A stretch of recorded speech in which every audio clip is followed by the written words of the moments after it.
नमस्कार सभी हैं, मेरे साथ हैं ताऊ जी धीरेन्द्र सिंह रावत जी, शिक्षा विभाग से सेवानिवृत्त हैं 2010 में।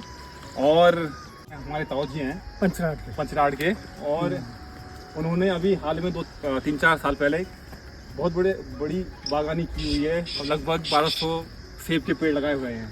और ताऊ जी की उम्र लगभग 70 साल है।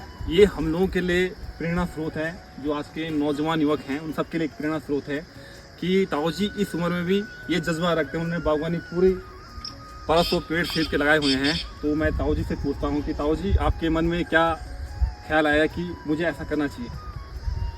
ऐसा है कि आज से 50-60 साल पहले भी हमारे यहाँ सेब का बगीचा था। हाँ जी, हाँ जी। हमने सोचा कि यहाँ सेब हो सकता है और सरकार जो है प्रोत्साहन कर रही है। जी जी जी।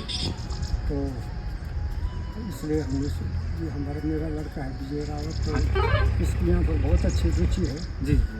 तो इसने कहा कि पापा जी ऐसा कर देते तो हमने मंजूर दे दी। तो कहा क्योंकि अब करने वाले तो यही लोग हैं, बुढ़ापे में हम सकते। हाँ जी, हाँ जी, हाँ जी। और इसी लड़के की तो अभी भी ताऊ जी लगे हुए हैं खेत में कुछ ना कुछ बोने पे। हम लोग सब्जी बोते हैं। हाँ, तो अपने लिए सब्जी कमा लेते हैं। तो ताऊ जी अभी हाल में 3-4 साल पहले वो दिल्ली रहते थे, तो उन्होंने एक बेड़ा उठाया कि चलो इस चीज़ को करते हैं और ये बहुत बढ़िया काम भी कर रहे हैं। मैं ताऊ जी से पूछना चाहूँ कि जो नौजवान युवा पीढ़ी है जो शहरों में नौकरियां करने जा रही है, छोटे मोटे रोजगार के लिए जा रहे हैं, तो आप उनके लिए क्या कहना चाहते हैं? हमारी गढ़वाल में तो बहुत ज़्यादा अपॉर्चुनिटी है। जी जी जी। जितना बच्चे वहाँ पर कमाते हैं उससे कहीं ज़्यादा हम अपने घर में कमा सकते हैं। हाँ जी। केवल एक समस्या, अगर सरकार इस पर ध्यान दे, जो जंगली जानवर फसल को खा जाते हैं ना, जी जी जी, और अगर इन पर किसी प्रकार का रोकथाम हो जाए, तो ऐसा नहीं कर रहे काम करते जी जी, लेकिन करते हैं। बंदर, सुअर, भालू कई फसल खा जाते हैं, तो सब लोग कहते हैं अरे करके क्या करना। जी जी।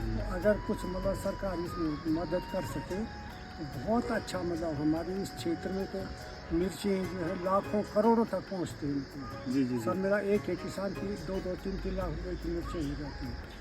और समस्या वही है कि जंगली जानवर जो है खा जाते हैं, बड़ा मतलब आदमी हताश हो जाता है। हाँ जी, हाँ जी। अगर ये मतलब वो किया जाए तो हमारे बच्चे बहुत अच्छे बनते हैं। भगवान के साथ जी जी। मेहनत भी है, काम करने वाले भी हैं।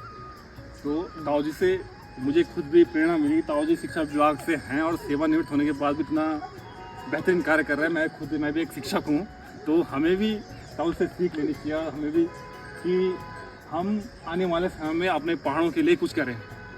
मतलब एक मोटिव है कि हम इससे अगल बगल के जो क्षेत्र के लोग हैं उनको भी एक प्रेरणा मिलती है। जब एक शिक्षक जिसको ठीक ठाक पेंशन भी मिलती हो, वो एक रिटायर प्रधानाचार्य है, हाँ, तो वो ये कर सकते हैं, तो हम क्यों नहीं कर सकते हैं? तो हम लोगों के लिए भी जब एक प्रधानाचार्य जी सेवानिवृत्त होने के बाद एक कार्य कर सकते हैं, तो हम क्यों नहीं कर सकते? हम लोगों को कुछ ना कुछ सीख लेनी चाहिए। क्योंकि अक्सर मैंने लोगों को देखा हुआ है कि जब कोई काम करता है जो ठीक ठाक, तो वो बोलते हैं यार इनको तो पेंशन मिल रही है, क्या जरूरत है? हम लोग हमारे लिए बहुत बोलते हैं। हाँ, वही बहुत बोलते हैं कि पेंशन वाकई इतना देते हैं, गवर्नमेंट भरपूर है, मतलब किसी चीज़ की कोई कमी नहीं। तो ये हमें इसीलिए ही बगीचा चल रहा है, वरना इसको बहुत घाटे में जी चल रहा है। जी जी। तो हम लोग ऐसी मानसिकता हटानी होगी कि भाई वो कम से कम यहाँ पे अगर ये इतना बड़ा प्लांट कर रहे हैं तो किसी न किसी को रोजगार मुहैया होगा। खुद करता है अगर किसान, हाँ जी, तो कोई घाटा नहीं है। लेकिन अगर जैसे अब हम लोग तब खुद नहीं कर सकते तो मजदूरी में करना जी जी पड़ता है, तो उसमें घाटा है।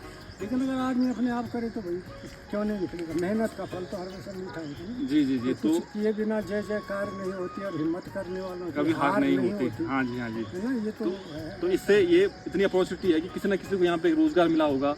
हाँ, बहुत लोगों को, बहुत तो यहाँ पे हमको यही खुशी है कि हम अपने कई लोगों को जो यहाँ पर रोजगार देने में। तो ताऊ जी पूछना चाहता हूँ, ताऊ जी पे खर्चा लगभग कितना हो गया? ये करीब हमारा 45 लाख के करीब खर्चा हुआ, और जिसमें से 9,60,000 गवर्नमेंट ने हमको दिया। जी जी जी। क्योंकि ये बहुत बड़ा प्लांट लगा रखा आप लोगों ने, 1200 पेड़ बहुत ज़्यादा होते हैं, और पूरी फेंसिंग कर रखी है, पूरी तरफ से घेर बाड़ कर रखी है। सारा गवर्नमेंट का वो है। जी जी जी। करना है। हाँ जी। सारा मतलब गवर्नमेंट देती है, किस प्रकार लगाना है, कैसे पेड़ लगाना है, कहाँ से लाना है, तो सब इसमें हमारे हिमाचल के रावत जी हैं। एक हमारा क्या नाम और था, विक्रम सिंह रावत। विक्रम सिंह रावत नाम से फिर उन्होंने पटेलिया ये भी सरकारी सेब का बगीचा मैंने बनवाया दोबारा। जी।